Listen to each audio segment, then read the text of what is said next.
오늘 본문에 우리가 함께 읽은 이 바벨탑의 이야기는 제가 가장 자신 있게 이 본문이 어디에 있습니다를 밝힐 수 있는 성경입니다.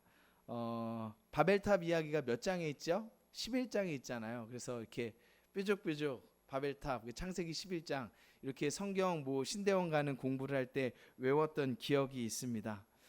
뿐만 아니라 저뿐만 아니라 이 바벨탑의 이야기는 예수님을 믿는 사람들뿐만 아니라 많은 사람들에게도 잘 알려진 이야기 중에 하나입니다. 대략적으로 이렇게 아마 기억하겠죠. 사람들이 탑을 하늘까지 닿도록 쌓으려고 했으나 하나님이 내려와서 그것을 하지 못하도록 언어를 혼잡하게 해서 사람들이 온 땅에 흩어지게 되었다. 요약된 내용, 사람들이 많이 알고 있는 내용일 겁니다. 그러나 이 바벨탑의 이야기는 단순히 사람들의 실패와 흩어짐에서 끝나는 것이 아니라 오늘 우리에게도 굉장히 큰 의미가 있습니다. 그래서 본문의 내용을 통해서 우리가 함께 살펴보도록 하겠습니다. 먼저 1절에서 이렇게 기록합니다. 온 땅의 언어가 하나요, 말이 하나였더라. 앞에 창세기 9장과 그리고 이 노아의 홍수에 관하여 읽은 우리에게는 어쩌면 당연하게 그 당시에 그 땅에 말이 하나였다는 것이 당연하게 느껴지죠. 왜냐하면 하나님께서 홍수로 세상을 심판하신 이후에 노아와 그 아들들을 통하여 다시 사람들이 번성하였으니까 당연히 하나의 언어를 썼겠죠. 그런데 이것을 또 어떤 신학자들은 공통어, 서로 통용할 수 있는 공통어가 있었고 그리고 방언도 따로 있었다, 이렇게 해석하기도 합니다. 이제 중요한 것은 그것이 아니라 무엇이냐면 어쨌든지 모든 사람이 함께 소통할 수 있는 언어가 있었다라는 것은 분명하고 그것이 중요하죠. 그리고 그들은 오늘 본문에 따르면 함께 모여서 살고 있었습니다. 그렇게 옮겨 다니다가 신할 평지를 만나고 거기에 자리를 잡아 성읍과 탑을 건설할 것을 계획하고 함께 그것을 건설하기 시작합니다. 본문에 보면 높은 탑만이 아니라 성읍과 탑이라고 얘기하죠. 즉 도시와 탑을 함께 건설했던 것입니다. 그래서 보면은 8절에 보면 그들이 그 도시를 건설하기를 그쳤더라라고 기록하고 있죠. 그러니까 단순히 높은 하늘까지 닿기 위한 상징물 탑뿐만 아니라 도시도 함께 건설하였다라는 겁니다. 그런데 5절 6절에서 이렇게 기록합니다. 여호와께서 사람들이 건설하는 그 성읍과 탑을 보려고 내려오셨더라.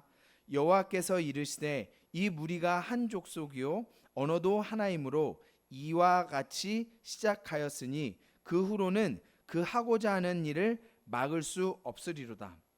하나님께서 사람들이 성읍과 탑을 쌓는 것을 어떻게 하기를 원하셨어요? 막기를 원하셨습니다. 내가 저들이 하는 일을 막아야겠다라고 말씀하고 계십니다. 여러분, 하나님이 사람들이 모여서 성읍과 탑을 쌓는 것을 왜 막으려고 하셨을까요? 한번 생각해 보시겠어요? 왜? 여러분, 지금도 사람들이 도시에서 함께 살잖아요. 모여 사는데 왜 하나님께서 이때 사람들이 모여서 성읍과 탑을 함께 쌓는 것을 왜 막으려고 하셨겠습니까? 그것이 뭐가 문제가 되는 것일까요? 4절에서 그것에 대한 답을 발견할 수 있습니다. 제가 읽어보죠. 또 말하되 성읍과 탑을 건설하여 그 탑 꼭대기를 하늘에 닿게 하여 우리의 이름을 내고 온 지면에 흩어짐을 면하자 하였더니, 이 성읍과 탑을 쌓는 행위가 하나님 보시기에 기쁜 것이 아니고 악이었다는 것은 분명합니다. 그러니까 하나님께서 못하게 하려고 하셨던 거죠. 근데 왜 못하게 하셨냐? 왜 그것이 악이 되었느냐? 첫 번째는 탑 꼭대기를 하늘에 닿게 하여 우리의 이름을 내기를 원했던 것. 두 번째는 탑 꼭대기를 하늘에 닿게 하여 온 지면에 흩어짐을 면하려고 했었던 것이라고 볼 수 있습니다. 먼저 첫 번째를 살펴보죠. 탑 꼭대기를 하늘에 닿게 해서 우리의 이름을 내겠다. 여러분, 창세기 11장은 어떤 이야기와 연결이 되죠? 노아의 시대에 왔었던 홍수 심판, 그리고 그 아들들의 족보, 그리고 11장이 등장합니다.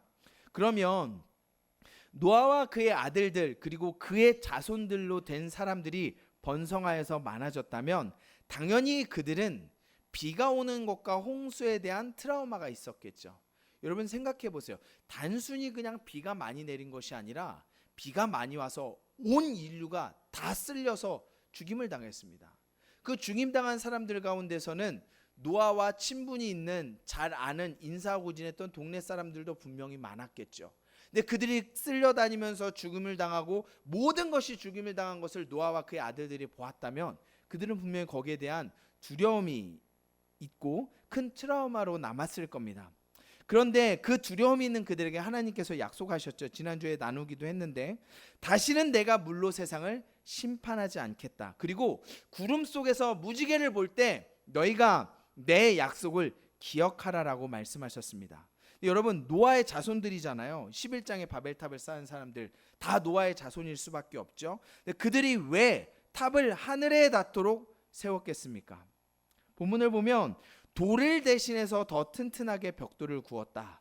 진흙 대신에 역청을 사용하여서 그 튼튼하고 안전하게 성읍을 세우고 탑을 닿게 짓는 모습들이 기록되고 있습니다. 여러분 그것을 세우는 것이 왜 자기의 이름을 내는 것일까요? 두 가지로 생각해 볼 수 있을 것 같아요. 하나는 다시 세상을 멸망시킬 만한 홍수가 와도 우리가 열심히 만든 이 탑으로 인해서 우리는 목숨을 보전하겠다. 그러니까 노아의 이후의 자손들은 아마 그 이야기를 다 알았을 것이기 때문에 그러면 그들이 두려움을 가지고 있겠죠. 그런데 우리가 지은 이 성읍과 탑, 자 봐라, 우리는 이런 기술을 가지고 이렇게 높고 튼튼한 것을 만들었으니 우리가 하나님의 심판에서도 버텨낼 수 있고 이러한 기술을 가졌다라는 것을 드러내기를 원했던 것이죠. 그리고 또 한 가지를 생각해 볼 수 있다면 구약에 나타난 여러 상징들, 하나님의 집, 보좌가 하늘과 연결되어져서 기록하고 있는 것을 우리가 알고 있습니다. 그러니까 고대인들이 일반적으로 닿을 수 없는 하늘과 신을 같이 생각하여 연결하여 생각했다는 것을 볼 때 우리는 하늘에까지 닿을 것이다.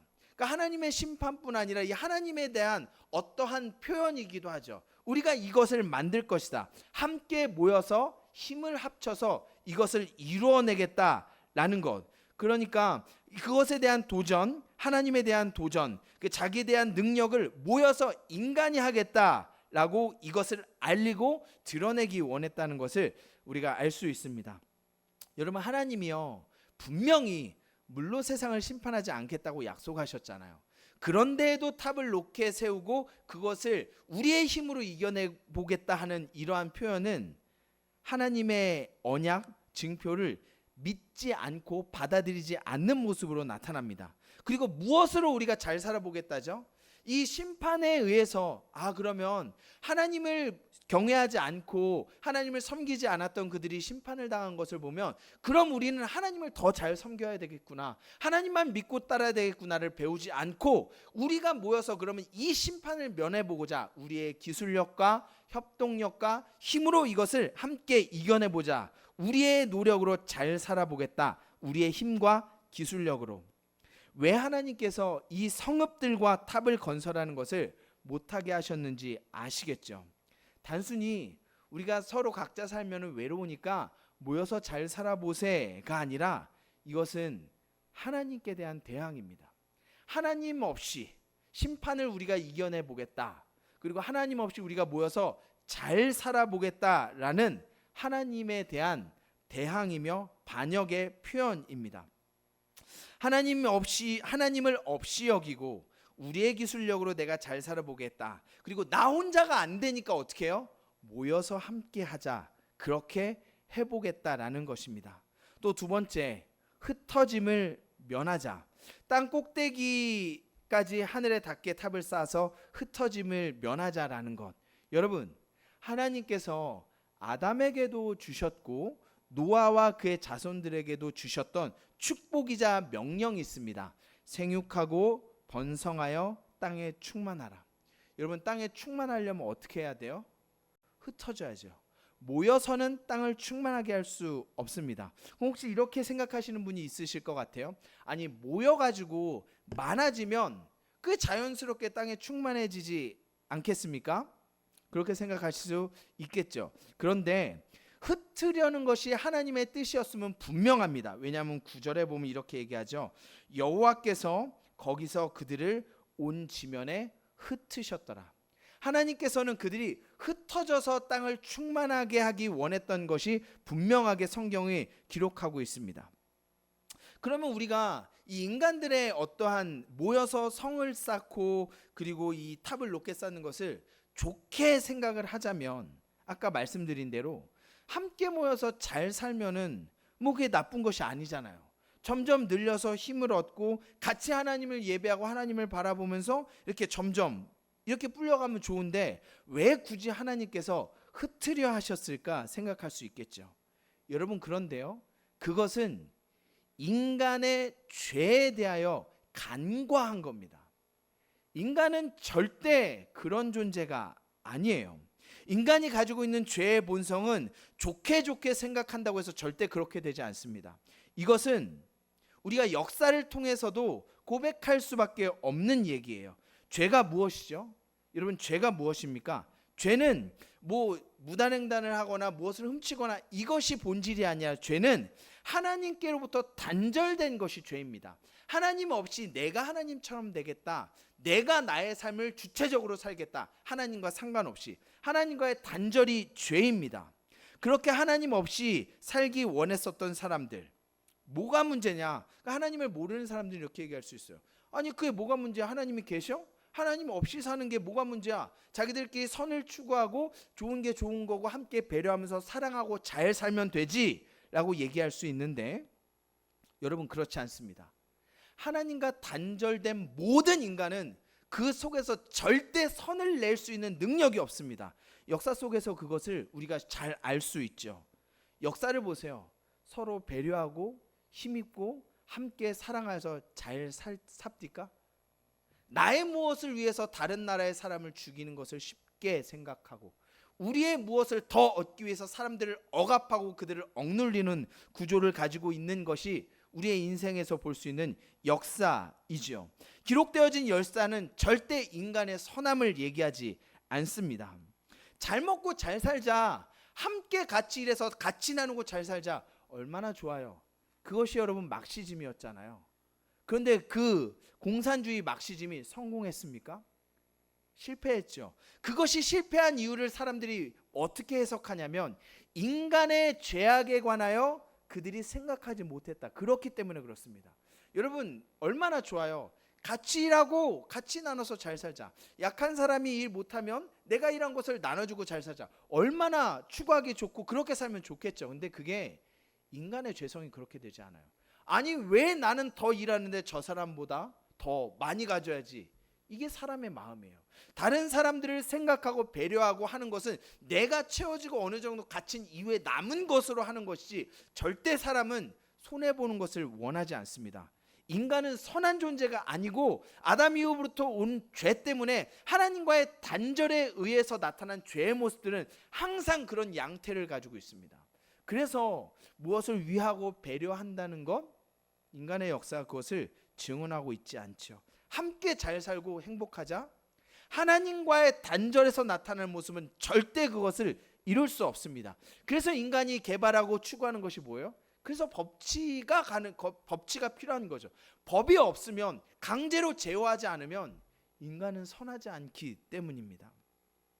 하늘 꼭대기까지 탑을 쌓고 흩어짐을 면하고자 했던 사람들의 마음 속에는 하나님의 언약을 믿지 않는 그들의 모습과 자신들의 기술과 힘으로 하나님 없이 잘 살아보겠다는 악이 분명히 있다는 것을 부인할 수가 없습니다. 그래서 하나님께서는 그것을 허락하지 않으시고 언어를 혼잡하게 하셔서 흩어버리셨던 거죠. 6절입니다. 여호와께서 이같이 이르시되 이 무리가 한 족속이요 언어도 하나이므로 이와 같이 시작하였으니 이후로는 그 하고자 하는 일을 막을 수 없으리로다. 그러니까 사람들이 하고자 하는 일을 하나님이 막을 수 없을 것이다 이렇게 말해요. 막을 수 없다는 말이 무슨 말이겠습니까? 하나님 없이 더 노아의 홍수 이전처럼 악으로 다시 한번 치달아가는 것을 막을 수 없겠다는 거예요. 하나님이 개입하셔서 그들을 흩트지 않고 하나님이 어떻게 하지 않으면 그냥 내어버려두면 다시 노아의 홍수에 심판받을 수밖에 없었던 죄악으로 또 가는 것을 하나님이 허락지 않으시고 그들을 흩으셨던 거죠. 그렇다면 언어를 혼잡하게 하셔서 그들을 흩으셨던 것은 하나님이 나빠서 그런 것입니까? 아니면 은혜인가요? 그래서 그것조차 은혜일 수밖에 없는 거예요. 그들을 심판하지 않으시고 흩어짐으로 부족함으로 어려운 가운데 놓여져서 결핍될 거 아닙니까? 흩어져서 살게 되면. 그러니까 자신의 힘이 아니라 하나님을 바라볼 수 있도록 하려고 하는 하나님의 은혜인 것이죠. 그리고 우리에게 이 바벨탑 사건이 더 큰 의미가 있는 이유가 있습니다. 그것은 사도행전 2장에 나오는 오순절 성령 강림 때문입니다. 먼저 1장 4절을 함께 보죠. 사도행전 1장 4절인데요. 화면 준비되어 있습니다. 사도와 함께 모이사 그들에게 분부하여 이르시되 예루살렘을 떠나지 말고 내게서 들은 바 아버지께서 약속한 것을 기다리라. 예수님께서 부활 승천하신 이후에 사도행전 1장 4절에서 예루살렘을 떠나지 말고 하나님께서 약속하신 것을 기다리라고 믿음이 있는 사람들에게 말씀하셨습니다. 그래서 그들이 함께 모여서 흩어지지 않고, 당시에는 예수님 믿는 것을 핍박하고 계속 그런 것들이 진행되었기 때문에 그 예수님을 죽였잖아요. 그러니까 그들이 모여서 두려워했던 거죠. 그러나 예수님의 부활을 믿고 믿음을 붙드는 사람들은 핍박과 두려움 속에서도 흩어지지 않고 함께 예수님의 말씀에 순종해서 오순절까지 함께 모여서, 제자뿐만 아니라 120명의 사람들이 모여서 함께 기도하고 있었습니다. 그리고 그때 예수님이 약속하셨던 성령님께서 그들에게 강림하셨고, 그들은 어떤 모습이 나타나죠? 각기 다른 언어로 말하게 됩니다. 성령의 충만함을 받은 사람들이, 이 방언이라고 우리가 쉽게 이해하죠. 이 언어를 받은 이후에 어떻게 되냐면 오순절 절기를 지키기 위해 예루살렘에서, 오순절이 얼마나 큰 절기입니까?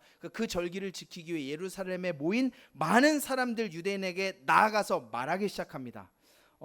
사도행전 2장 5절로 12절인데요. 한번 같이 볼까요? 화면도 준비되어 있긴 합니다. 사도행전 2장 5절로 12절 제가 한번 읽어보죠. 그때 경건한 유대인들이 천하 각국으로부터 와서 예루살렘에 머물러 있더니, 오순절 지키기 위해서입니다. 이 소리가 나매, 제자들이 말하는 거 소리가 난다는 것이죠. 모여 각각 자기의 방언으로 제자들이 말하는 것을 듣고 소동하여 다 놀라 신기하게 여겨 이르되, 보라, 이 말하는 사람들이 다 갈릴리 사람이 아니냐? 우리가 우리 각 사람이 난 곳 방언으로 듣게 되는 것이 어찌 됨이냐?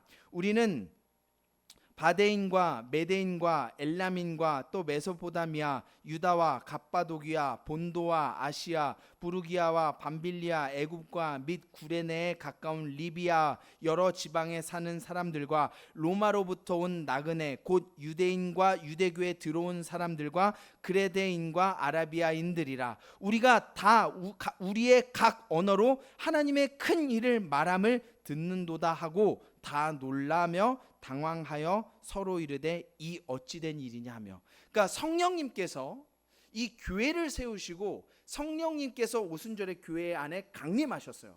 그래서 이들이 성령의 충만함을 받고 나가서 하나님의 큰 일을 말하였는데, 그 소리가 어땠어요? 각기 자기가 온 그 고향의 언어로 들렸습니다. 뭐 몇 가지만 보면은, 그러니까 이런 거죠. 로마, 리비아, 크레타, 아라비아, 갑바도기아, 이렇게 저 먼 곳에 그들이 사용하는 언어로 이 유대인들이 말하는 것을 듣게 된 거죠. 그래서 놀랐습니다. 아니, 저 사람들이 배우지 못한 범인들인데 어떻게 이 우리나라 고향의 말을 알지? 라고 굉장히 놀랐었던 거죠. 그러니까 예수님께서 보내신 또 다른 보혜사 성령님께서 예수님의 말씀을 읽고 모여서 함께 기도하며 모였던 그 사람들에게 임하셨을 때 언어의 소통의 역사가 일어난 겁니다. 왜 이 언어의 소통의 역사를 이루셨겠습니까? 그들에게 나아가서 각 사람의 방언들로, 각 사람들의 말들로 하나님의 큰 일을 전하기 위해서, 복음을 전하기 위해서 하나님께서 이 소통의 역사를 이루셨다라는 거죠. 저는 은사로서 방언이 없다고 생각하는 사람이 아닙니다. 하지만 본문에 나타난 방언은 분명히 우리가 지금 기도하는 방언이 아니라 분명히 그들의 모국어였다는 것은 분명히 증언되고 있는 바입니다. 이것은 분명하게 오늘 본문인 창세기 11장 바벨탑 사건의 회복입니다.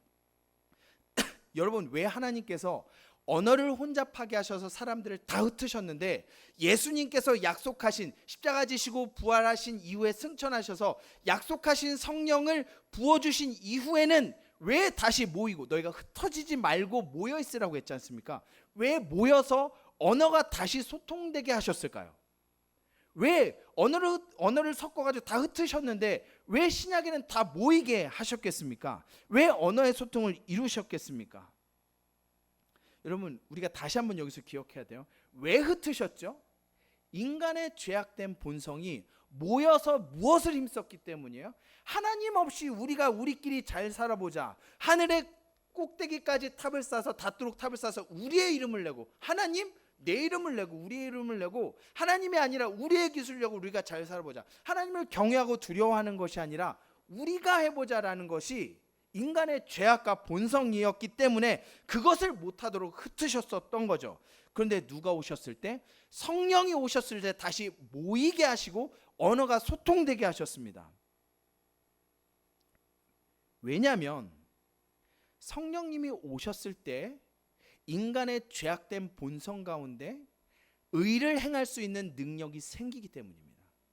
성령님이 아니고는 어떠한 인간도 스스로 하나님을 바라고 믿거나 향할 수 있는 능력이 없기 때문에 왜 이제 모이게 하시고 언어가 소통되게 하는지 아시겠죠?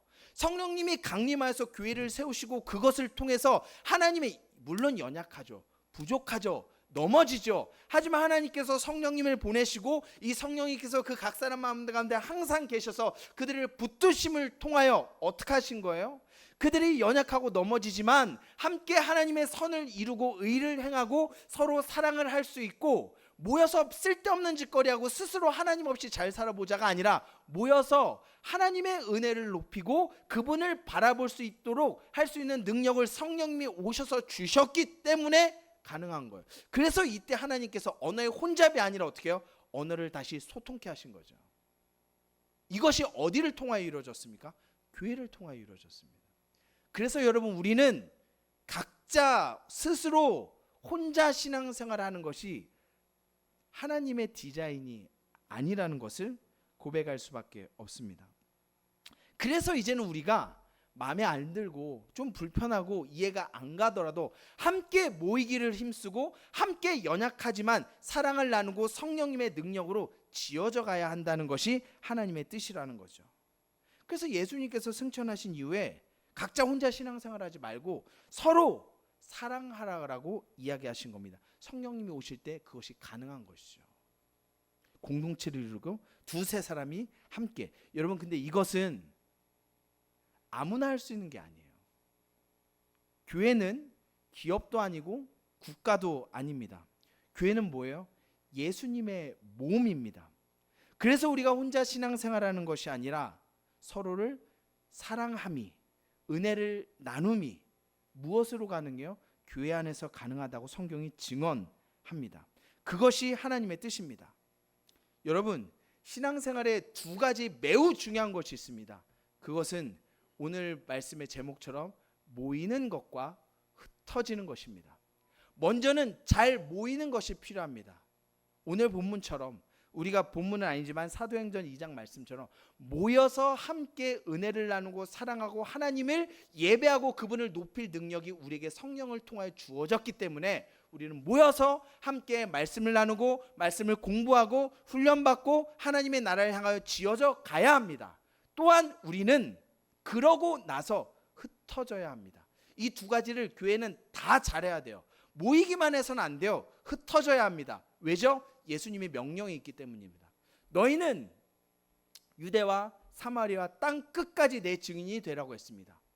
그런데 그들이 모여서 계속 유대인에게만 구원이 있다, 우리만 예수 믿고 구원받는다, 율법을 해야 된다 라고 하니까 예수님이 예루살렘 교회 어떻게 했어요? 핍박으로 인해 전 세계로 흩어버리셨어요. 우리 교회, 그리고 교회의 각 지체된 여러분들은 함께 모이기를 힘쓰는 은혜를 받으시길 바랍니다. 그리고 그 받은 은혜와 함께 모여서 성령의 충만함을 받고 하나님의 의를 행할 능력을 가짐으로 어떻게 하셔야 돼요?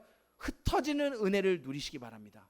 그래서 여러분의 생활 터전과 곳곳에서, 가정에서, 직장에서 만나는 사람들에게 여러분이 가지고 있는 성령의 충만함의 은혜의 능력으로 오직 여러분만 가능해요. 예수 믿는 성령이 있는 사람들만 가능해요. 내가 손해보고 왼뺨을 때리면 오른뺨 대고 100m 가자고 하면 1km를 같이 가지고 겉옷을 달라고 하면 속옷까지 주고, 이것이 어떻게 가능하죠? 성령을 통해서만 가능합니다. 하나님의 사랑이 깨달아지고 믿어진 사람, 그리고 그 하나님을 알아가고 예수 그리스도께 가까이 예수 그리스도만큼 자라가게 하시는 성령의 능력이 충만한 사람만이 가능하다는 것을 기억하시고, 우리가 함께 이 은혜 가운데 같이 지어져가는 저와 여러분이 되시기를 주님의 이름으로 축복합니다.